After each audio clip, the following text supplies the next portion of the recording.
So hello then, welcome back to another Night of the Movies podcast. I'm Spy Knight, and in these podcasts I love talking all things movies and TV and whatever I want, whenever I want. And in today's podcast I am talking about Indiana Jones and the Dial of Destiny 2 years and a bit after it released. So let's get into it, shall we? Let's get into my thoughts on Indiana Jones and the Dial of Destiny now. So, Indiana Jones and the Dial of Destiny was released, I think, at the end of June in 2023. I want to say it was released on the 25th of June in 2023. I might be wrong there. It might have been released a bit earlier. It might have been released a bit later. But I remember it being released around that time. And I spoke about my excitement of this film my excitement for this film at length on this channel. The amount of videos, I did a couple of live streams about it too, the amount of times that I would talk about my excitement regarding this new Indiana Jones movie, this new Indiana Jones film, prior to it coming out, it was the new Indiana Jones film. The amount of times I would talk about my excitement for this new Indiana Jones film that was being billed as the quote-unquote final Indiana Jones movie, and I don't think it will be, by the way.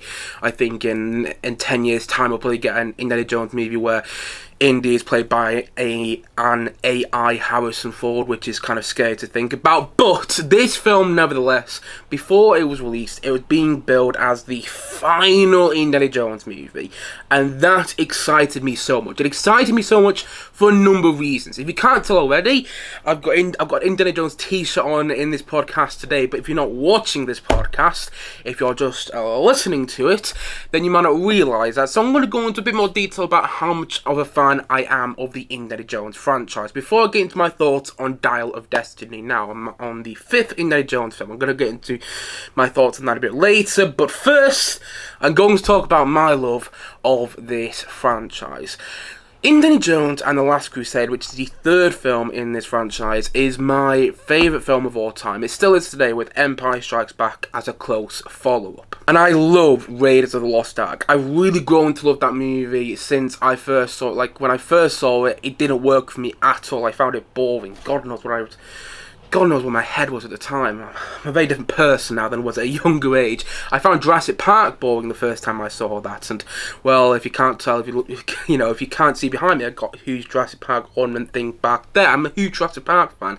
So my opinion on film has changed quite a lot since I first saw Raiders of the Lost Ark. But yeah, when I first saw Raiders of the Lost Ark, the first Indiana Jones movie, it wasn't for me, and then I rewatched it for the first time about 5 years ago, and it was like I was watching the film for the first time all over again. It was like I was experiencing this film for the first time. I could not quite believe how amazed I was by it. And I've always had a love for Indiana Jones and the Temple of Doom. Sure, it's a bit dated now, and there are huge problems with that movie, but there's something about it, whether it's the way Spielberg directs it, the John Williams musical score, or just the amount of fun I have watching that film, that it's kind of irresistible to me. I can't help but love Temple of Doom. I think it's an absolutely banger of a film. I don't really use the word bang in regarding to the movie, but it feels like one big Indiana Jones roller coaster, which is what I really love about that film. And The Last Crusade, I've already spoken about, which is the third film in the franchise. That film has a big special place in my heart, particularly because it focuses on a father-son relationship. And my dad, I've spoken about this plenty of times on this channel, to the point that some people might be getting sick of it, but I'm going to talk about it still anyway. My dad has now passed away, and so whenever I rewatch Last Crusade, I feel like I'm connecting with him in a certain kind of way. I don't know if that makes sense to anyone, but Last Crusade was always his favourite of the Indiana Jones films. At least I think it was anyway. He always said it was the funniest, and I completely agree with him. And the fourth Indiana Jones film, Indiana Jones and the Kingdom of the Crystal Skull, was the first film that I saw at the cinema. At least it was the first film I remember seeing at the cinema. I might have seen Cars a year before, the Pixar film, but I don't remember having a great experience watching that film. But Indiana Jones and the Kingdom of the Crystal Skull was the first time that I went. It was my first memory of going to the cinema, my first proper memory of going going to cinema and being kind of blown away by what I was watching on screen. I mean, I wasn't kind of blown away by what I was watching on screen. I was blown away by what I was watching on screen. I absolutely adored the fourth Indiana Jones movie the first time I saw it. And even so, my liking of that film has decreased over time. Like, Kingdom of the Crystal Skull, in my opinion, is one of those films that when you watch it, it's a fun watch. It's enjoyable to watch. But then it's also one of those films that the more you think about, the more you realise, okay, this film has tons of problems. You know, if you just slow down certain moments, like, that doesn't make any sense. Like, the whole jungle chase sequence in the film is not badly done. It's quite entertaining. But then you think about it more, it's like, right, so there's this runway in the middle of the jungle? What? And then why did they get rid of the jungle cutter at the start of that sequence? Because that was going to be like the big thing in that sequence, and Indy didn't really do anything in that sequence, and it's just like, okay, and you can do that with most scenes in Kingdom of the Crystal Skull. It's not without its merit. I don't think it's a badly made film. You know, Spielberg, I don't think has badly directed any movie, but I do think it's one of his lesser films. And although I still have nostalgia for Kingdom of the Crystal Skull because it was the first film I remember seeing at the cinema, and the first film I remember really enjoying at the cinema at that. I can still look at the film now and go, okay, yeah, that film has a lot of problems, and it's easily the worst film in the Indiana Jones franchise. But even though my liking of Kingdom of the Crystal Skull, the fourth Indiana Jones movie, has decreased over time, I was nonetheless still very excited to see this new Indiana Jones film. And I was very excited to see it because it almost felt like a full circle moment for me going to the cinema. You know, as what he said, my first cinema going experience really was going to watch Kingdom of the Crystal Skull at the cinema. So going to watch the next installment, the final installment in the Indiana Jones franchise at the cinema, just filled me with so much excitement and felt like a full circle moment, if you follow my thinking, because I'd watched the fourth film at the cinema, and that was like my first movie going experience, and now I was going to watch Dial of Destiny at the cinema, the new Indiana Jones movie, in this period of time, which in the past couple of years when I've been going to the cinema a lot more. I'm not sure how much I'm making sense there, because hay fever was getting to me a bit today. I don't know if you can tell, but it is that time of the year where hay fever is all around. So yes, do stick with me today a bit, because I'm not in top form because of hay fever. But the point I'm making is I was very excited about watching Indiana Jones and the Dial of Destiny, aka Indiana Jones 5, because it felt like a full circle moment for me after watching the fourth Indiana Jones film at the cinema. That was my first movie going experience. Plus, the film, just the thought of watching another Indiana Jones movie in the cinema filled me with so much excitement. With Harrison Ford returning, I was excited. With the new cast members we were getting, like Mads Mikkelsen as the villain, I thought was perfect casting. Again, this is all prior to seeing the film. Phoebe Waller-Bridge was someone I'm not really a fan of, in all honesty. Even I thought, okay, she looked pretty good in this film. In the trailers, and all the trailers worked for me quite a lot, by the way.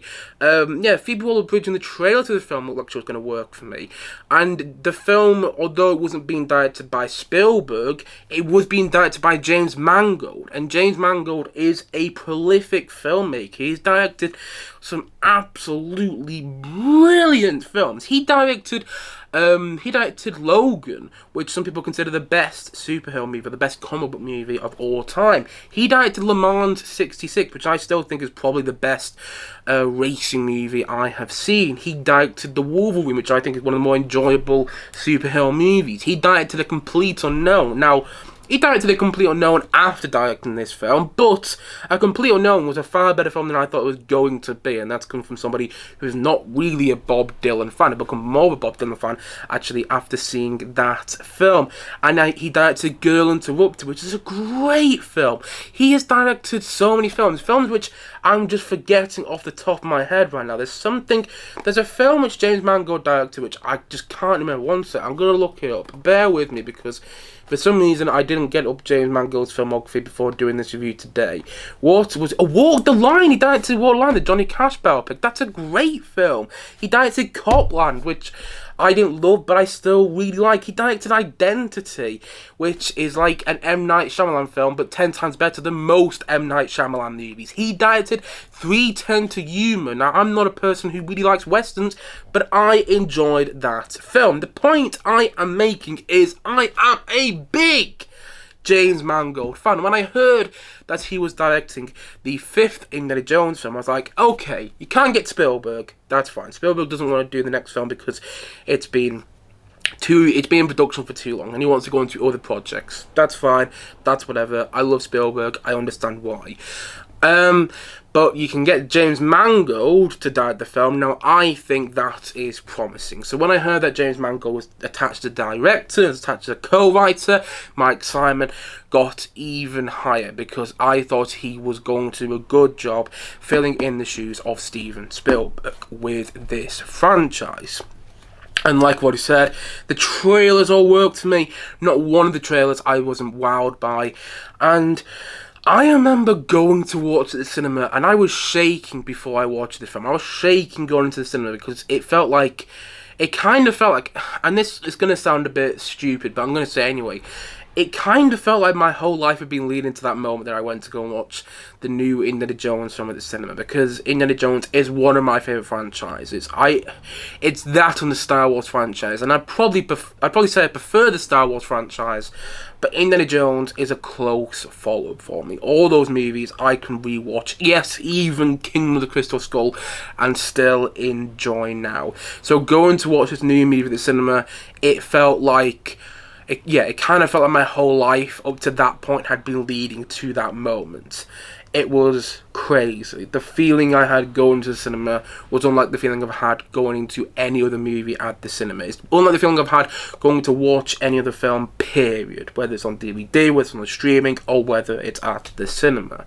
Now, I will also admit I was cautiously optimistic about watching the film in the cinema, as the film received mixed reviews. Yes, mixed reviews, not completely negative reviews. People make out as if this film went to Cannes Film Festival, where it premiered, and received just bad reviews, when that wasn't the case. The film premiered at Cannes Film Festival and received mixed reviews, with some people saying that it was a great final installment to the franchise, and some people were saying that it felt like a tired final installment that didn't feel like a proper Indiana Jones movie, and that some people were also saying the film is always trying to revert back to that classic Indiana Jones. It's too caught up with the past and not with the present. And those reviews worried me. I thought when it premiered at Cannes, I thought it was going to get a great response. I thought Disney had a lot of confidence in the film, hence why they took it to Cannes Film Festival. And then when the response came out to the movie, and the response was less than positive, but still not completely negative, it was mixed, my worries got a little bit stronger with this film. You know, I was worried that this film was not going to...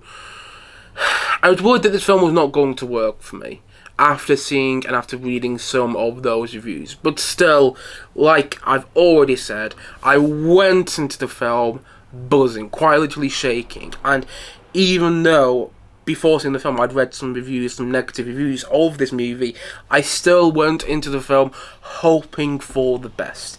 Truly hoping for the best. And then once I saw it, about 3 hours later, coming out the cinema, I thought, you know what? That was a really good film. I don't understand what loads of people were complaining about. And I watched it for the second time on the very same day, and I still really enjoyed it. I didn't like it quite as much as I did the first time, but I still had a great time watching it the second time. And I watched it, like I said, the second time on the same day. And then went to go watch the film, I think about 3 or 4 times at the cinema. I think it was 4 times in the end. Yeah, I went to go watch the film 4 times at the cinema, and every time I went to go watch it, yeah, sure, I'd find a couple more problems with it here and there, but I would still enjoy myself nevertheless with this film. And I watched it a couple of times on DVD and a couple of times on streaming since seeing it in the cinema for the first time. But until yesterday, it'd been about a year, or maybe under a year. It's been around about a year since I saw this film, since I last rewatched this film. So I sat down to watch it yesterday, and I was like, okay, let's see if it's still good. Let's see if I've still got rose-tinted glasses when... Is it rose-tinted or rose-tainted? I think it's rose-tinted. I always get confused. Anyway, don't know why, but I just do. Let's see if I still have rose-tinted glasses on when I rewatch this film. You know, because since this film came out, there's been all these people online, and some people I've respected that, talking about their disdain, their hatred, their huge disappointment regarding this movie. The amount of times I've seen videos on Indiana Jones and the Dial of Destiny on this film saying, oh, what a big disappointment, what an absolute misfire, what an absolute carnage of a film this was. And I'm just like, well, I don't watch these videos, but the amount of times I see the thumbnails for these videos, I'm like, okay, did I watch a different film when I saw this at the cinema? And it got to the point where I heard so many people moaning about this film. And I'm one who's moaned about a lot of films in the past. I mean, Jurassic World Dominion, anytime that film is brought up, I will moan to my heart's content about that movie. I hate Jurassic World Dominion. I hate it so much. But going back onto the point I'm making, I've moaned about films at length on this channel in the past, for sure. But the amount of people I saw moaning about this film made me think that I was in the minority. Made me think that I'd watch a different film. So that is why I'm doing this review today. That's why I'm doing this video today, to see if I still feel the same way about this Indiana Jones movie, about the 5th Indiana Jones film, Indiana Jones and the Dial of Destiny, 2 years and a bit later, to see if my liking of this film has decreased, and to see if, when I watched it for the first, 5 or 6 times, that I'd watched it and I kept telling myself that I loved it. Sometimes that happens with a movie. Sometimes you watch a film and you're telling yourself you loved that movie, but secretly you didn't. That has happened with me a couple of times. It's happened with me quite a few times, actually. And then, I go back to watch a film and I'm like, where was my head at when I first watched it? And I thought that was going to be the case with this film. So I sat down to rewatch it yesterday and I was like, okay, in the past, you said you like this movie. I think even on this channel I said I loved this film. Now let's put those emotions aside and let's just watch the film now, as if you haven't already seen the movie, as if you haven't had any thoughts about the film previously, as if you hadn't read any reviews, as if you hadn't seen all the people complaining about it online, and as if you are just watching the film as a film on itself, without being an Indiana Jones fan. If you follow me, just watch the film as a film reviewer, like you do on this channel. Like I usually do when I go to watch film in the cinema. Just watch the film like that. Because I'll be completely honest, when I saw Indiana Jones and the Dial of Destiny for the first time, as I slightly alluded to earlier on this review, I was going into the film telling myself that I was going to love it. And I wasn't doing that yesterday. I wasn't sitting down to watch the film on DVD, on Blu-ray. I was hoping I'd have my Blu-ray with me, but I've just left it downstairs. But anyway, I sat down to watch this film on Blu-ray, thinking, just watch this as somebody who's going to view it for the channel tomorrow. Don't watch this film as an Indiana Jones fan. And that's what I did. And then, about 3 hours later, the film's only about 2 hours and 34 minutes, but I went to the toilet a couple of times and I made myself some food during the film. So about 3 hours later, I would say, I finished the film. And after finishing the film, after watching this film 2 years and a bit later after it first released, I am still going to say that I really like this film. I'm not sure if I'm prepared to say that I loved it, in all honesty. And if I wasn't being honest, what's the point of me doing these videos on this channel? But I still really like it. I think this is a very satisfying end to the Indiana Jones franchise. And I was watching this film yesterday thinking, I'm sorry, all those people that complained about this movie, did we watch a different film? Like, genuinely, did we watch a different film? Like, I understand when people complain about the Star Wars sequels. I understand that those films made decisions which a lot of people didn't like. Personally, I did like the decision. Personally, I did like some of those narrative decisions that, say, The Last Jedi took. But I understand why a lot of people, perhaps, didn't. And that's fine. It's whatever. And everybody is entitled to their own opinions. I'm not saying that if you dislike this film, that your opinion is worthless. It's not. Everybody's entitled to their own opinion. If you dislike this film, that's fine. That's completely fair. But I want to hear your reasoning behind disliking the film. I don't want to just hear, oh, I disliked it because of Phoebe Waller-Bridge. No, that's not a good reason to dislike the film. If you disliked it because of her character, then that's fine. But if you're just disliking this film because it's come out of Disney, and if you're just disliking this film because you're calling it quote-unquote woke, whatever that bloody word means, I hate that word with a passion. If you're just disliking the film because of your own agenda, then what is wrong with you? Just judge the film at its own merits. And if you were one of the people who watched this movie and you were judging it before you saw it, if you're one of the people who knew you were going to dislike the movie before you saw it, then heck, why don't you try rewatching it? And you know what? You might enjoy it more. Try rewatching it the same way I did, without judging it before you saw it. Because when I first saw Indiana Jones and the Dial of Destiny, when I first saw this film, I went into the cinema thinking, you know what, I'm going to love this movie. And then when I rewatched it yesterday, I didn't think that. And I think I actually had a better experience, had a better time rewatching the film yesterday than I probably had any other time rewatching this film, or any other time watching it, period. I really like this film. It's not without its flaws, and it's not the best Indiana Jones movie. This film does not hold a candle to Indiana Jones and the Last Crusade, which is a film which is so close to my heart.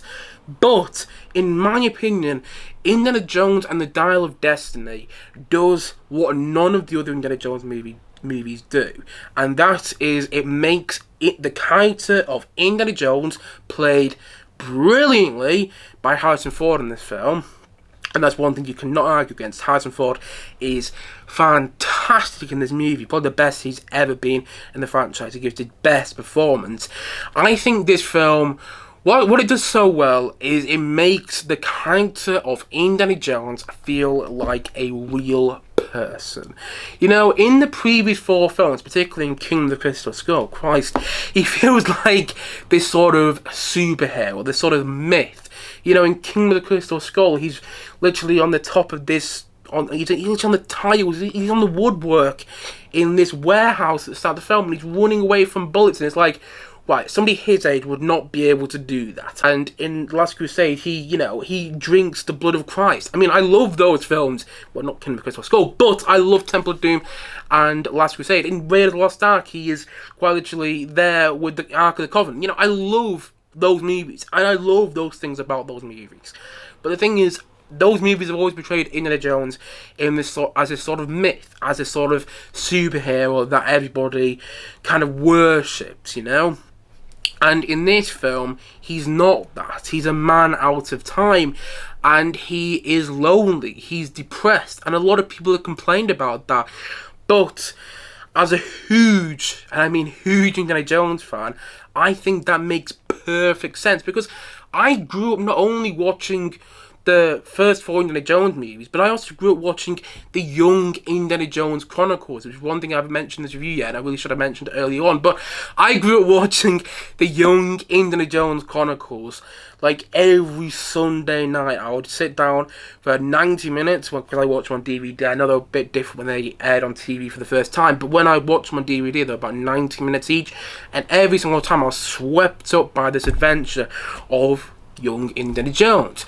And the thing is, if you watch any of the previous Indiana Jones content, whether it's a young Indiana Jones Chronicles, whether it's the first 4 Indiana Jones movies, the thing is, you know, although a lot of people latch on to him, although he's always with people in those movies, he's often with different people. Sure, you get to see Salah in the first and third Indiana Jones movie, and sure, Marcus Brody also appears in the first and third Indiana Jones films, But for the most part, he's always moving on to the next person. He never really sticks around with one person.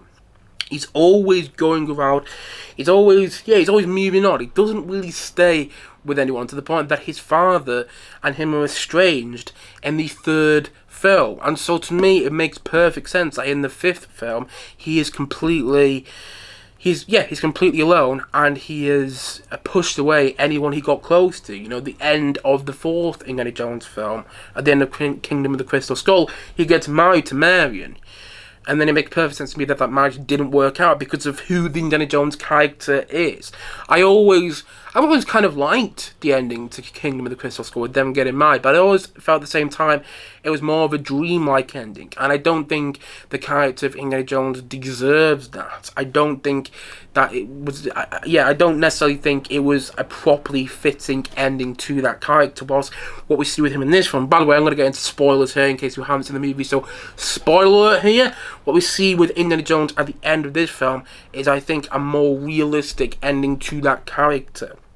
We see that he makes with Marion after the divorce almost went through, and that they are, they found each other once again after their son died, and that, if it makes sense that Indiana Jones and Marion would be back with one another after what they've been through, and it makes sense that Indiana Jones would bring all the people back into his life after what he's been through. Yes, the ending to this film makes perfect sense to me, and the whole thing with Indy being alone and being depressed in the film also makes perfect sense to me, because he's a man out of time now. This film is set in 1969, and all these times where the moon landing is mentioned in this film, he doesn't really care about it. He's somebody who's more fascinated with artifacts and with the past, and now that the future is here for him, he feels like a man out of time. And again, that makes perfect sense to me, and I love what this film is really about. It's about Indiana Jones getting his mojo back. It's about him realizing that he does have family out there, that he does need to reconnect with people, and that he is still that same Indiana Jones, but at the same time, he's not. Hopefully I'm making sense there. I'm not sure how much I am making sense, because the heat is starting to get to me. I'm recording on a very warm day right now. But yeah, I love what this film is about. It's about Indiana Jones getting his mojo back. Now, on the topic of that, I do wish when he goes back in time, towards the end of the film, and you see him meet Archimedes, I do wish that he came to the realization himself that he should go back to quote-unquote present day. He should go back to 1969 instead of Helena punching him. I've always felt that was abrupt and didn't really work. That's the one part of the film which always bugs me every time I watch it. When Helena punches Indy to get him back to 1969, I was like, God, if Indy came to that realization that he needs to go back to 1969 himself, that would have made his character arc more more complete in this film. But instead, Helena punches him, and it's like, that's not great, and it feels a bit like a cop out, a bit like, this is the only way we could get Indy back to 1969. We couldn't think of another. It's like the writers couldn't think of another narrative reason to get him back to that point in the story. And so, I don't love that, and I do wish his character arc was more complete, and that when he went back in time, he realised he needs to go back to present day because there are still people who care about him. But I do think, nevertheless, that the way they went with the character in this film makes sense with what we've seen that character before. Plus, another reason I still really like this film is because every time I watch it, I am locked into what's going on. I never feel bored watching this film. I mean, yeah, it's probably the slowest of the Indiana Jones movies, but that doesn't bother me. I am locked into the narrative because I care about these characters. The film makes me care about the characters in a way that I really like. I care about Indiana Jones. I want to see him on this adventure. I want to see him reconnect, and because of how much I'm invested in what's going on. I'm locked into the film throughout, and I think one of the big reasons I'm locked into this film is because it feels like an Indiana Jones movie. Sure, it doesn't have that same Spielbergian touch, because it isn't directed by Spielberg, but James Mangold, I think, did a really solid job directing this film. I do think out there, and I wasn't planning to say it, but I'm going to say it anyway, I do think out there's a longer cut of this film that really showed maybe James Mangold's strengths as a filmmaker, but because Disney got final cut on this film, Disney get final cut in all their movies, by the way. It isn't just, I'm not just singling out this movie, but because Disney got final cut, they just would have. Because Disney got final cut on this film, we didn't get to see maybe the extent of James Mangold's full vision, but nevertheless, I do think James Mangold did a really solid job directing this film and tried to evoke those Spielbergian touches when possible. I don't think he fully succeeds, in all honesty, but I think he does a really good job. Like the tuk-tuk chase sequence, I think it's got quite a lot of nods to the chase sequences in the previous Indiana Jones movies, which were obviously directed by Spielberg. There's a bit of a nod to the minecart sequence in Temple of Doom. There's a bit of a nod to the Venice boat sequence in Last Crusade. And there's also bits of a nod to the chase through the streets of... where is the fourth Indiana Jones film set? In the streets towards the beginning of the fourth Indiana Jones movie. When Indiana Jones has first encountered Mutt, and then they're being chased by these men. I can't even remember what they are now. But in the fourth Indiana Jones movie, when you get that chase through the city early on the film, it evoked a bit of that too, and there's a bit of the desert chase from Raiders evoked in that tuk-tuk chase as well. I mean, it's not as good as any of those chase sequences in the first Indiana Jones movies. I actually prefer the tuk-tuk chase over that chase through the city in Kingdom of the Crystal Skull, but at the same time, it feels like James Mangold is there evoking Spielberg and doing so in a way which makes for a pretty entertaining sequence, in my opinion. And I feel he does the same with the sequence that takes place through New York, with the chase sequence that takes place through New York in 1969, early on in the film, when you have that parade going on and Indy's riding the horse and it's being chased by Boyd Holbrook's character and that big henchman, the two Nazis that we see become Nazis later on in the film. When they're chasing Indy through the streets of New York, I think that's a really entertaining sequence that if you didn't know it was directed by Spielberg, you might think was.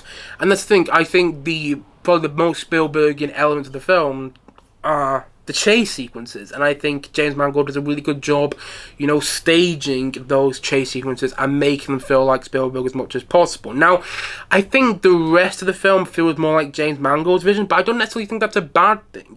Something James Mangold does really well is let's really spend time with these characters in all of his movies. He lets us really spend time with these characters, lets us really get to, feel the heart of the film, and really let us get to know where the characters are at this point in their lives. And he does so the same here. I think the amount of time we get to spend with the character in this movie, particularly with our central character, with the titular character, makes for a more effective story and makes the emotional beat of the film work better, personally.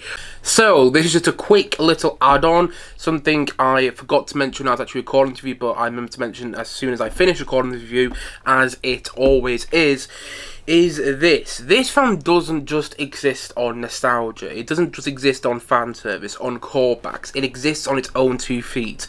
Sure, there are a lot of callbacks in this film, and it's clear James Mangold, the director of this movie, is a big Indiana Jones fan, but he doesn't just rely on fan service. No, if you are not a big fan of the previous 4 Indiana Jones movies, this film still exists on its own 2 feet. You can still enjoy this movie, in my opinion. And if you're somebody who doesn't get the callbacks, who won't get some of the fan servicey elements of this film, you would still enjoy this film. It still exists on its own 2 feet. It's not just relying on callbacks, on nostalgia from the previous 4 films. Unlike, say, you know, Star Wars Episode 9, The Rise of Skywalker, which is a film I enjoy, even though it has a hell of a lot of problems, and I don't think it's a particularly good film. I still kind of enjoy watching it, which I spoke about a week ago on this channel. You know, Star Wars Episode 9, The Rise of Skywalker, that film has so many problems, and one of its big problems is it focuses a lot on fan service. It relies a lot on fan service in order to try and get people to like the movie. You know, it's jangling keys in front of you, trying to get you to enjoy the film, and that kind of worked for me a bit with that movie. But I would say that Star Wars Episode 9, The Rise of Skywalker, doesn't exist on its own 2 feet. You had to watch the previous 8 movies, or 11 movies if you want to include the spin-offs, in order to enjoy that film. That's what that film kind of feels like. It doesn't exist on its own 2 feet. It doesn't exist on its own. Whilst Indiana Jones and the Dial of Destiny, although it's the final Indiana Jones movie, or the quote-unquote final Indiana Jones film, it still exists on its own 2 feet. It's still very much its own movie with its own narrative. And if you haven't seen the previous 4 Indiana Jones movies, I think you would still get this one, and you'd still get the point of it, and you won't be lost. There won't be any callbacks, there won't be any major callbacks to be like, wait, when did that happen? No, there are callbacks. If you're an Indiana Jones fan, there are plenty of callbacks to the previous 4 films, and I think, like I said already, you can tell that James Mangold is a big fan of the Indiana Jones franchise through the way he directs this film and the little sort of Easter eggs he puts in there. But this isn't just a film relying on callbacks and relying on nostalgia. It exists on its own 2 feet. It's its own story. And in my opinion, that's another big plus with this film. Anyway, back to the podcast and back to me rambling on about this movie. Furthermore, I think this is a really fun film, and I don't care what anybody says. To me, like what I said, this feels like an Indiana Jones film. And it doesn't necessarily feel like the same sort of Indiana Jones film as the first 3 Indiana Jones movies. But I do think it feels more like an Indiana Jones film than Kingdom of the Crystal Skull. And I actually think this film kind of feels like a continuation from the young Indiana Jones Chronicles. And I mean that in the best way, by the way. I'm not saying that as a bad thing. I'm not saying, oh, this feels like an episode of a TV show. No, not at all. Because, as I said earlier on this review, each episode of the young Indiana Jones Chronicles was about 90 minutes long. That's about a feature-length thing, you know. It's about the length of a full feature-length film. And whenever I'd sit down to watch an episode of the young Indiana Jones Chronicles, or certain episodes in particular, like The Phantom Train of Doom or The Trenches of Hell, you know, or A Scandal in 1920s New York, I think it's called something like that. Scandal in 1920. It's called something like that, yeah. Whenever I'd sit down to watch, pretty much every episode of the Young Indiana Jones Chronicles, not the ones I've just singled now, but pretty much every single episode, I would feel like I'm watching a film. And the thing is, this, from my opinion, feels almost like an extension of the Young Indiana Jones Chronicles. It feels like something that was written for the Young Indiana Jones Chronicles and was never made. And side note here, there were episodes that were written for the Young Indiana Jones Chronicles but were never made, which were meant to tie up into Raiders of the Lost Ark. Because as much as I love the Young Indiana Jones Chronicles, that series kind of ends in a way where, like, oh, where does Indy go next? Because that doesn't link straight up to Raiders of the Lost Ark. And originally the plan was for George Lucas planned to have Marion and Marion's father come into the end of the Young Indiana Jones Chronicles, but that doesn't happen. So, which I think is a bit unfortunate, because it would have tied up to the Indiana Jones franchise a bit more. But still, going back on to what I was saying, to me this feels like a continuation of the Young Indiana Jones Chronicles, and I mean that in the best way possible. It feels like an episode of the old Indiana Jones Chronicles. And again, I don't mean that as a bad thing. I love the Young Indiana Jones Chronicles, and there's certain episodes in the Young Indiana Jones Chronicles which have that Spielberg touch to them, and this film is no different. It doesn't feel like a Spielberg movie in my opinion, but it's got that Spielberg touch about it the same way as like a J.J. Abrams film such as Super 8 does. Super 8 is a very kind of Spielbergian adventure, or the same way Stranger Things does. Stranger Things definitely has those Spielberg touches about it, and I think that this Indiana Jones film, Indiana Jones and the Dial of Destiny, does as well. And to me, it feels like it's part of the young Indiana Jones Chronicles, and I don't think that's a bad thing. You know, Kingdom of the Crystal Skull to me doesn't really feel like it does feel like an Indiana Jones movie, but it also feels like the odd one out, you know, whilst Dial of Destiny does not, in my opinion. Plus, this film does what George Lucas and Steven Spielberg always aimed to do, and always really did in the first three Indiana Jones movies. Not so much in the fourth one, but they did do in the first three Indiana Jones movies. I've seen them talk about this on docuseries, particularly the docuseries Light and Magic, when they got into the topic of Raiders of the Lost Ark. George Lucas said one of his intentions for that first Indiana Jones movie was to have a cliffhanger at the end of every frame. And Raiders of the Lost Ark does that perfectly, as do the second two Indiana Jones movies as well. And I think that Dial of Destiny does a very good job of that. When I was watching this yesterday, I had that quote from George Lucas. I had that, that idea that George Lucas wanted a cliffhanger at the end of every single frame of this film.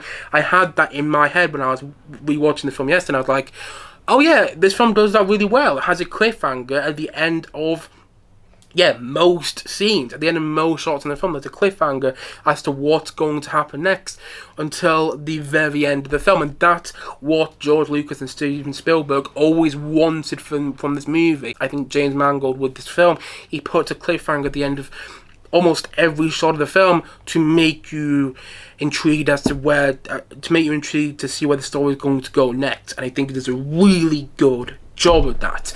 Plus, I'm somebody who likes the twist at the end of the film. I like the time travel thing. To me, it makes perfect sense. The fourth Indiana Jones film had aliens at the end of it. Where did he go after aliens? Time travel. It makes perfect sense to me. And I know a lot of people criticize the time travel element of the film. I heard one person I listened to on a podcast, who I respect quite a lot, by the way, but I heard one person on a podcast called the time travel element at the end of the film preposterous. But I completely disagree. I think the film makes it believable. I mean, yeah, it makes no sense about how they go back in time. It makes almost no sense.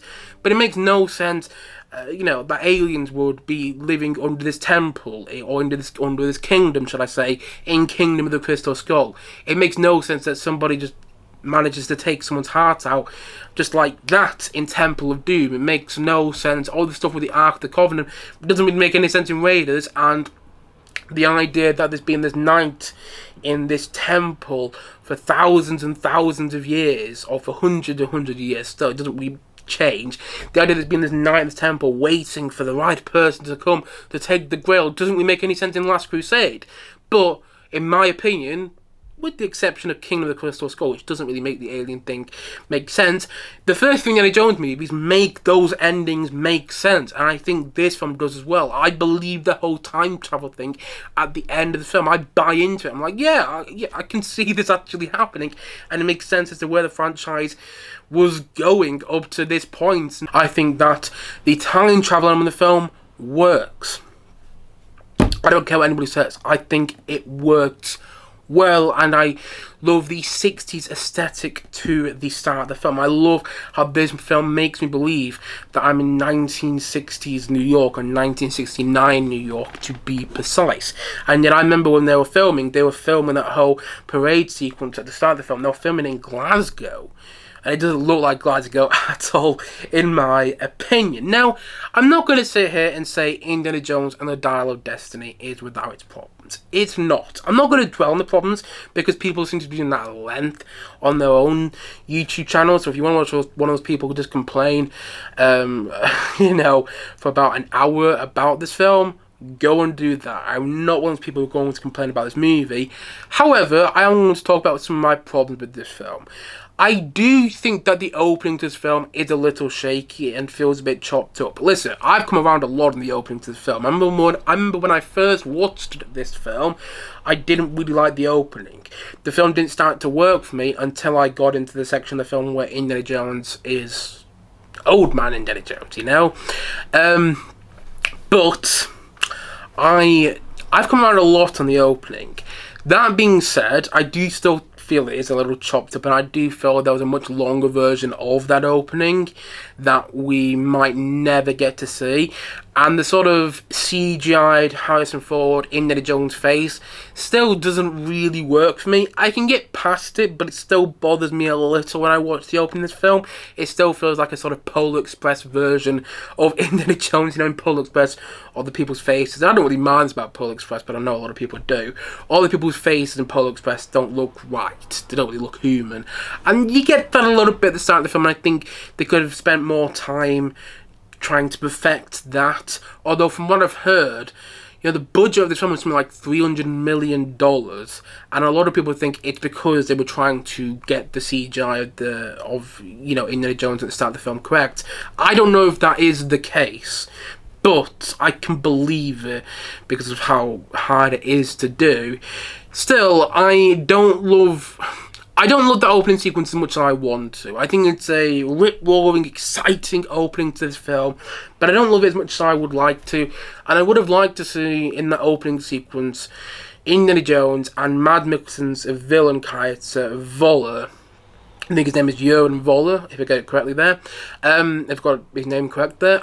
I would have liked to see them have a confrontation at the start in the opening sequence of that film, and that would have set up a confrontation with them later on in the movie, because when we see them later on in the film, their interactions are great. Like when we see them first interact in Morocco, I think that's what it is. I think that's where, when we see them interact at the auction in Morocco, where it's like, Indy's like, he says to Mad Mikkelsen's character, "You still a Nazi?"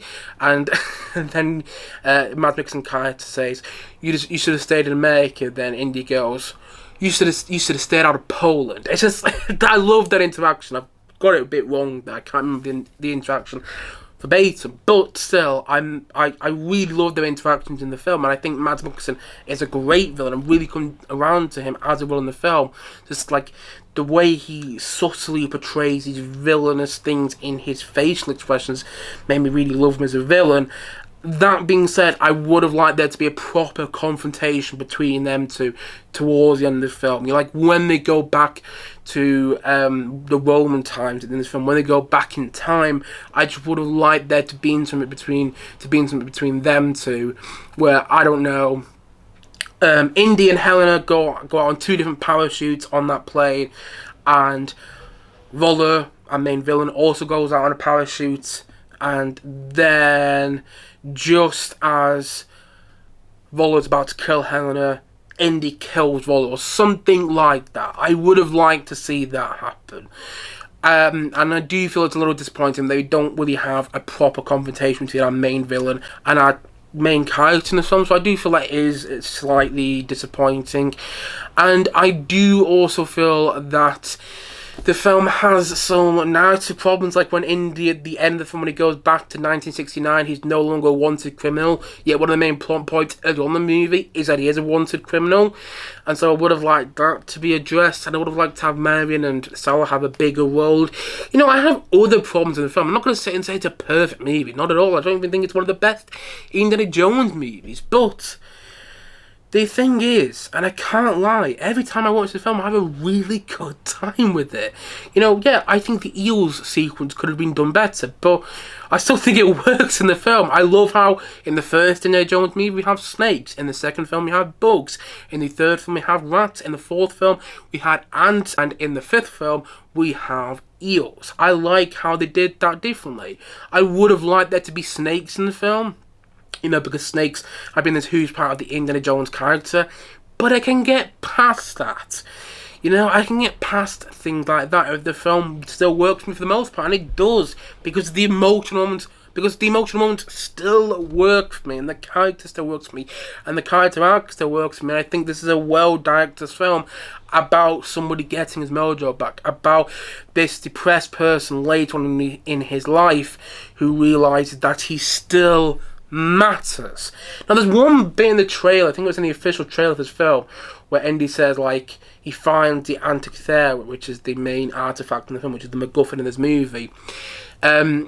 He finds that in the trailer, at least I think he does in the trailer of this film, and he says something like, I've been searching for this my whole life, and I would have liked that to be in the film. And it's not. So, you know, I do wish things like that were left in the film. And I do wish there was a bit more wonder and a bit more globe-trotting in there as well. But, again, there's enough of that for me. There's enough of that for me in this film to make it feel like an Indiana Jones movie.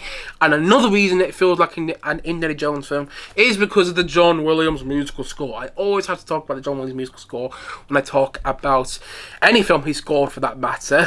Whether it's Indiana Jones, Jurassic Park, The Lost World, the Star Wars movies, whatever, E.T., you name it.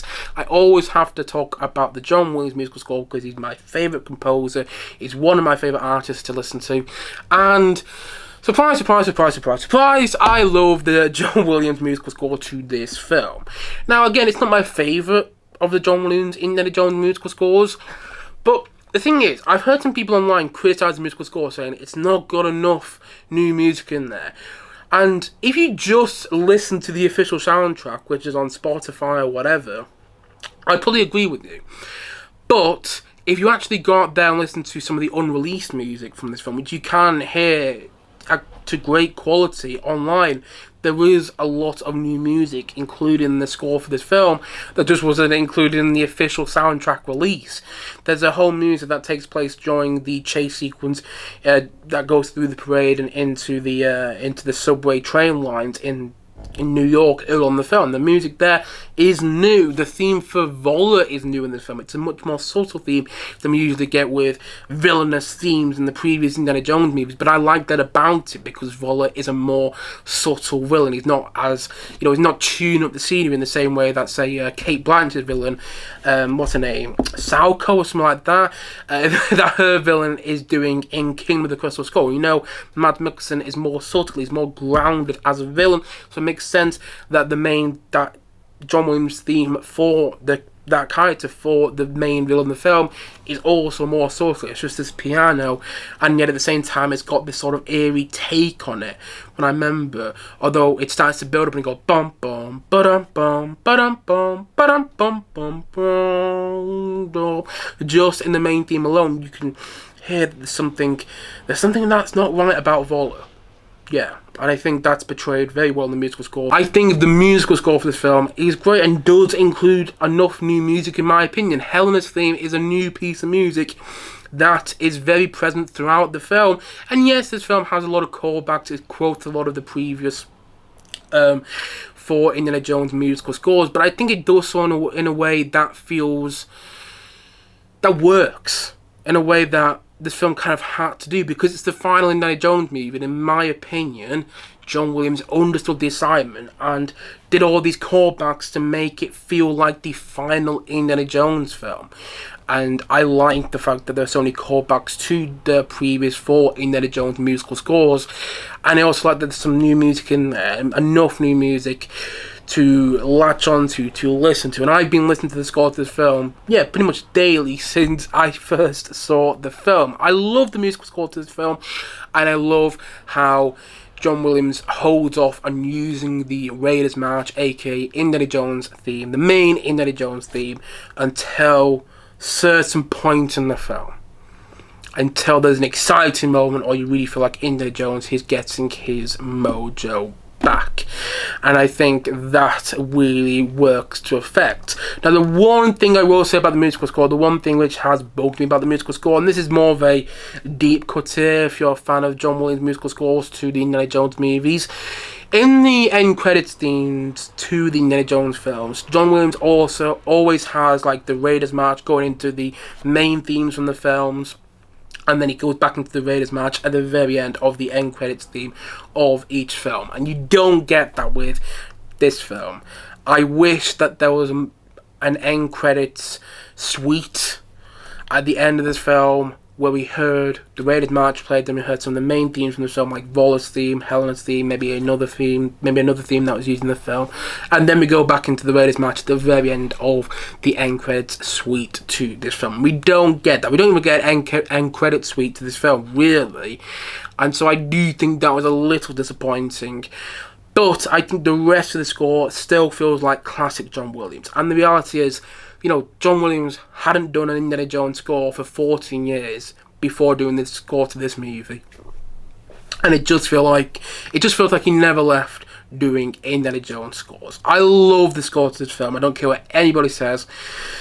And I think John Williams did an absolutely fantastic job scoring this film. Did a fantastic job bringing back those classic themes from the previous 4 Indiana Jones movies and incorporating new themes as well and making it feel like the final Indiana Jones film. And that's the thing. In my opinion, this does feel like the final Indiana Jones movie and a fitting final Indiana Jones film at that. Now, I don't think it helped that the film premiered at Cannes, because when it premiered at Cannes, it did get this divisive response, as I spoke about earlier in this review. It got this very mixed response, and I think that made a lot of people sort of already think that the film was going to be bad. And I honestly think, maybe I'm wrong here, maybe in an alternative universe where this film didn't premiere at Cannes, this wouldn't be the case, but we do live in this universe, and sometimes it feels like we live on the darkest timeline. But nevertheless, if this film didn't premiere at Cannes, I still think that this film would not have been as badly received by certain people as it ended up being. I think that initial response made people sort of prejudge the film before they saw it. And I hate when people do that. I hate when people prejudge a film in a negative way.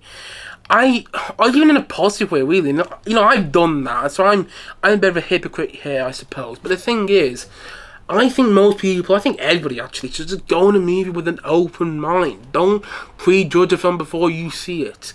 There's films which are coming out soon, which I'm going to go into with an open mind, which I have some worries about, like Superman. Superman's coming out soon, and I have my worries about Superman, but I'm still going to go into it with an open mind. And if I don't enjoy it, I don't enjoy it. If I don't enjoy it, I don't enjoy it. If I love it, I love it. Great. I'm not going to go into the film prejudging it. And I hate when people do that. And it seemed like that happened a lot with this film. I think because of the inclusion of Phoebe Waller-Bridge, who I think works in the film. I'm not a Phoebe Waller-Bridge fan, but I like her in the movie, which I'm more surprised to say than anybody. I thought Phoebe Waller-Bridge's character Helena was going to be really annoying for me in the film. And there's a couple of lines she says which are slightly annoying and a bit like, okay, you didn't need to say that, but I can get past that because I think her character is done well, and I think Phoebe Waller-Bridge plays well. I don't feel like I'm watching Phoebe Waller-Bridge when I watch her in this film. But I think people saw that she was in this film and were like, oh, she's a feminist. We're going to hate her. We better hate her in this movie. And I think people saw that it was being released from Disney. And I think a lot of those people who were angry with the Star Wars sequel trilogy came over to this film to complain about it as well. And it's like, God, can't we just try and enjoy something? That's what I want to say sometimes. Can't we just try and enjoy something? And try and take, just try and take what's best from it. Can't we just focus more on the positives? And I get everybody's entitled to their own opinion. I'm not saying they're not. And if you dislike this film, that's fine. I understand. But it feels like people disliked it before they saw it. And I am one of those people that think if this film released, maybe after Kingdom of the Crystal Skull released alongside the first 3 Indiana Jones movies, it would have been better received. Of course, that would have been the case because it wouldn't be in the same film. But I think it works for what it is. It's a film all about old man Indiana Jones. And the thing is, he's an old man in this film. It doesn't make sense why... It doesn't make sense that he'd be doing the same sort of stunts and he would be in the same sort of action sequences that he was in the first 3 movies. It doesn't even make sense that he'd be in the same sort of action sequences that he was in the 4th film, because this film is, it was made 14 years and it's set 14 years after the previous movie. It just makes sense, or 15 years should I say. It makes sense where Indiana Jones is at in this film, and the action sequences work for his character at this point in the timeline and for his character at this age. It just works, in my opinion. And yes, it has its problems, but it feels like an Indiana Jones film to me. It's got a great John Williams musical score. It's got a great performance from Harrison Ford. I almost said Han Solo there. It's got a great performance from Harrison Ford and great supporting performances as well. And again, I have my problems, but that doesn't mean I don't enjoy the film. And I do think it's a better movie than Kingdom of the Flipping Crystal Skull. And I don't say that lightly, because I don't mind Kingdom of the Crystal Skull, but you know, I do think this film is better, and I think it's a fitting end to this franchise that makes, and I think it's an end that also makes more sense with this franchise than the ending to the fourth film. Yes, I really like it. You know what? I might even go as far to say that I love it. Yeah, I love this film. Not in the same way I love Last Crusade, which is, you know, I have this affinity for, but I love it nonetheless as a finale to the Indiana Jones story. And so, all in all, that's why I'm going to say that Indiana Jones and the Dial of Destiny, that's why I'm going to give it a Does the hat even fit me anymore? Anyway, that's why I'm going. Don't think it really fits me. I got this hat when I was a much younger age, but still, I'm going to give this film, I'm going to give it an 8.3 out of 10. I'm giving it that rating because I do think it's better than most people give it credit for. I actually think this is a really good film. I really like it, and I'm hooked into it whenever I rewatch it. I never feel bored rewatching this film, and I do think it's better than a lot of people give it credit for. Yeah. I think, you know, more than anything, it feels like an Indiana Jones movie. And I know, I keep saying that throughout this review, but that is the thing for me. It still feels like a proper Indiana Jones film to me, and a proper final film at that. It feels like an extension of the Young Indiana Jones Chronicles, but most episodes in the Young Indiana Jones Chronicles felt like Indiana Jones to me as well. So, yeah, I love that about it too. So yes, 2 years and a bit later after the film first came out, I still love Indiana Jones and the Dial of Destiny, regardless of what anybody says. Sure, it has problems, but I can get past the problems because this film still works as a finale to me. And so, all in all, as what he said, and as I'm going to say once more in this review today, Indiana Jones and the Dial of Destiny, 2 years and a bit later, is an 8.3 out of 10 from me.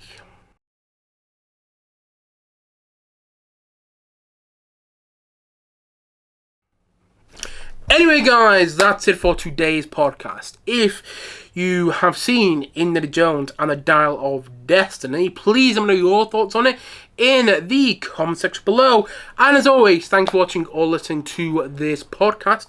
And if you haven't yet, please do click down below and like and subscribe on this podcast, on this video, and look forward to many more videos and many more podcasts coming very, very soon on this channel. As I already said, thank you so much for watching or listening to this podcast, and I will see you guys again soon. But bye for now. Bye.